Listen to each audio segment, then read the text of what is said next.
Jadilah kita mulai pengen ngintip media sosial mantan lagi, nongkrong di depan rumahnya mantan lagi, dan hasilnya tetap akan sia-sia. Bismillahirrahmanirrahim. Assalamualaikum warahmatullahi wabarakatuh. Bapak-bapak, ibu-ibu, mas-mas, mbak-mbak, khususnya adik-adikku sekalian yang dirahmati Allah dimanapun Anda berada. Kembali di Iip Channel bersama saya, Iip Wijayanto. Kali ini kita akan membahas tema tiba-tiba mantan datang mengajakmu menikah saat kamu lakukan hal ini. Nah, jadi tiba-tiba mantan yang sebenarnya sudah benar-benar tidak mau balik kepada kita lagi. Ya, bahkan mantan mungkin juga sudah punya pengganti kita. Bahkan mantan betul-betul menunjukkan tanda-tanda akan serius ya dengan orang itu. Ya, misal ya kalau tanda-tanda mau serius itu mantan posting foto di media sosialnya, dia diperkenalkan dengan orang tua dari pasangannya yang baru. Dan sebaliknya, pasangan mantan itu juga diperkenalkan dengan orang tuanya mantan. Itu kan tanda-tanda jika mereka sepertinya betul-betul mau serius ya. Dan setelah itu mantan betul-betul tidak mau kenal kita, tidak pernah mau ketemu kita lagi, memblokir media sosial kita, nomor telepon kita, dan seterusnya, dan seterusnya. Nah, sekarang mungkin ada orang yang masih terus berusaha untuk mendekati mantannya. Padahal mantannya sudah bilang dia betul-betul tidak mau balik, dan dia sudah punya pengganti kita ya.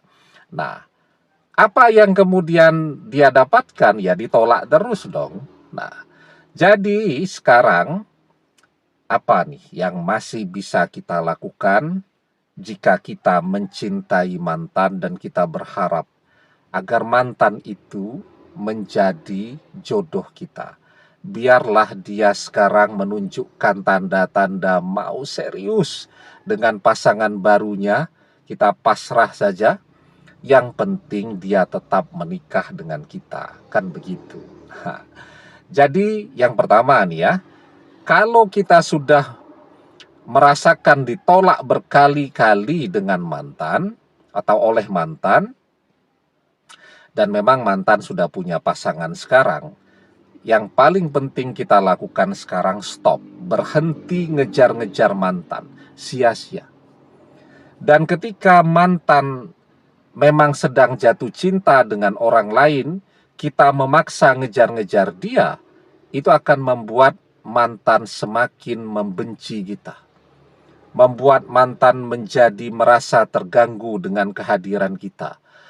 Membuat mantan merasa bahwa kehadiran kita itu adalah perusak bagi kebahagiaannya pada saat ini. Ya, jadi mantan tambah tidak respect kepada kita ketika kita ngejar-ngejar dia terus. Nah, itu yang pertama. Yang kedua, berhenti ngintip media sosial mantan. Karena itu sesuatu yang buang-buang waktu dan sangat melelahkan. Ya, apa yang kita dapatkan dari media sosialnya? Cuman disombongi. Mantan pamer kemesraan dengan pasangan barunya. Mantan pamer ya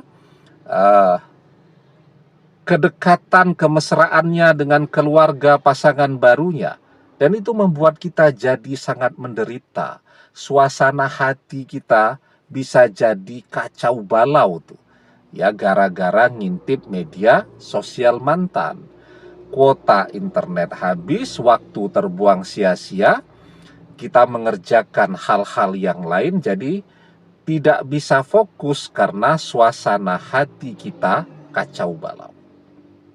Yang kedua itu ya, berhenti ngintip media sosialnya mantan. Nah, yang ketiga, kita fokus kepada hidup kita.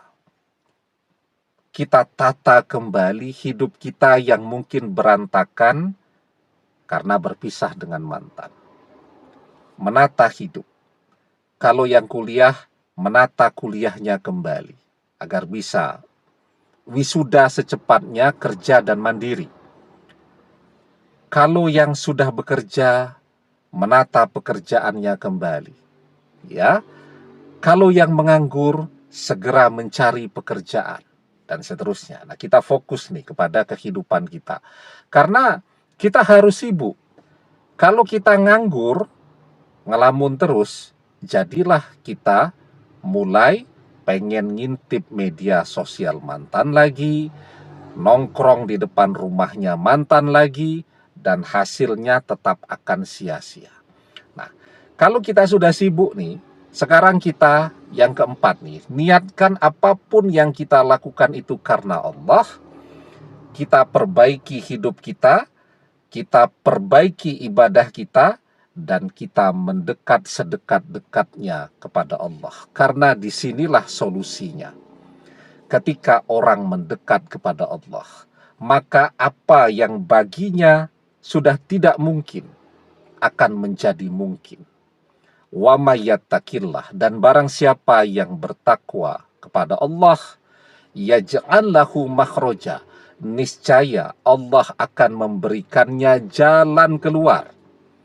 Wa yarzuqhu min haitsu la yahtasib, dan Allah akan memberikannya rezeki dari arah yang tidak pernah terfikirkan olehnya. Jodoh itu rezeki. Ya, ketika kita mendekat kepada Allah, rezeki yang akan datang kepada kita.